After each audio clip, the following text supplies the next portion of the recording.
আপনার পুরা ভাঙা ঘর ছিল, একেবারে ঘরের মধ্যে পানি পড়ে। আপনি বলছিলেন যে আপনি নামাজ পড়তে পারেন না, আপনি নাতিদের নিয়ে ঘুমাইতে পারেন না, আপনার স্বামী নাই বাকি আপনার ছেলেও নাই, আপনি নাতিদের নিয়ে বসবাস করেন। দিন মানুষ একটু সাহায্য করলে সেটা দিয়ে আপনার সংসার চলে, ইনকামের কোনো মাধ্যমও নাই। তো তখন আপনার ঘরে পেছনে একটা ভাঙা ঘর ছিল।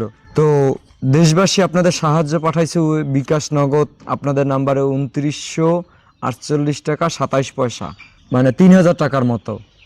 আর আপনাদের ঘরের পিছনে খরচ হয়েছে 1,63,350 টাকা। এই বৃষ্টি থাকা অবস্থায় ঘরটা কমপ্লিট করতে পারছি, বাকি কমপ্লিট করার চেষ্টা করছি। এবং ফেসবুকে ভিডিও দেখে মানুষ 3000 টাকার মতো সাহায্য করেছে।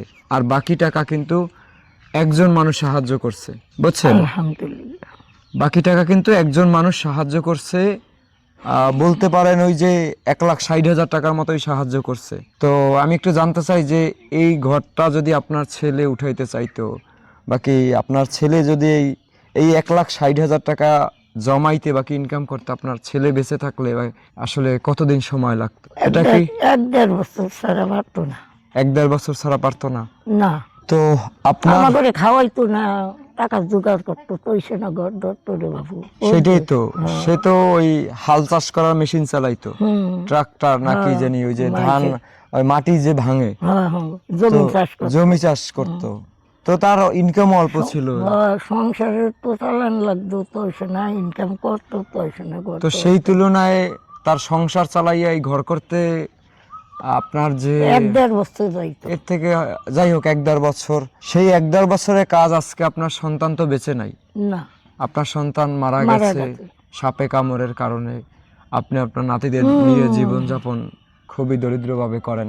আপনার আরেকজন সন্তান, সে আপনার প্রায় এই যে 3000 টাকা বিকাশ নগদ রকেটে নাম্বার দেওয়ার পরে, ফেসবুকে আপনাদের নাম্বার দেওয়ার পরে সাহায্য আসছে। বাকি যে ধরেন 1,60,000 টাকা, সেটাই আপনার একজন সন্তানে দিচ্ছে।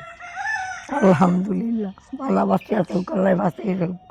তার উদ্দেশ্যে কি আপনার বলার আছে?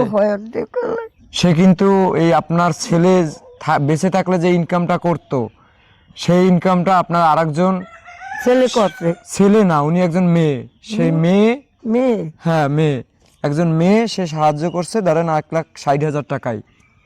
তো 1,60,000 টাকা সে মেয়ে মানুষ হয়ে আপনার মা হিসাবে আপনার পাশে দাঁড়াইছে। তো তার উদ্দেশ্যে যদি আপনার কিছু বলার থাকে আপনি একটু বলতে পারেন।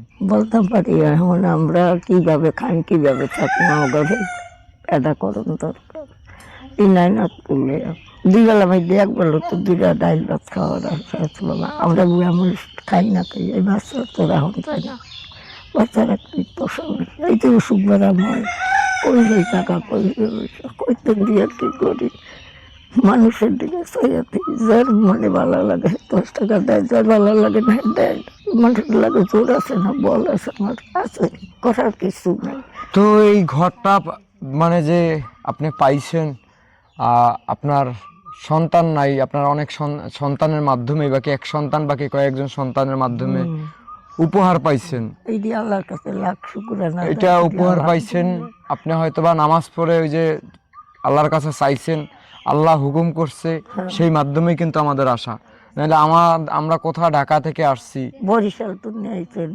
আমার দেশের বাড়ি বরিশাল, আমি আছি এখন ভোলা, কিন্তু আমি থাকি ঢাকায়, বুঝছেন? আর যে মানুষটা সাহায্য করছে, যে মেয়েটা বাকি যে আপু এই 1,60,000 টাকার মতো সাহায্য করছে, তার বাড়ি কোথায় আমি নিজেও জানি না, তার সম্পর্কে বলা নিষেধ। সে একটা কোম্পানির মালিক, এবং আপনার যেই প্রত্যেকটা ঘরে ঘরে ঘুরলে তার কোম্পানির একটা না একটা জিনিস বের হয়ে আসবে।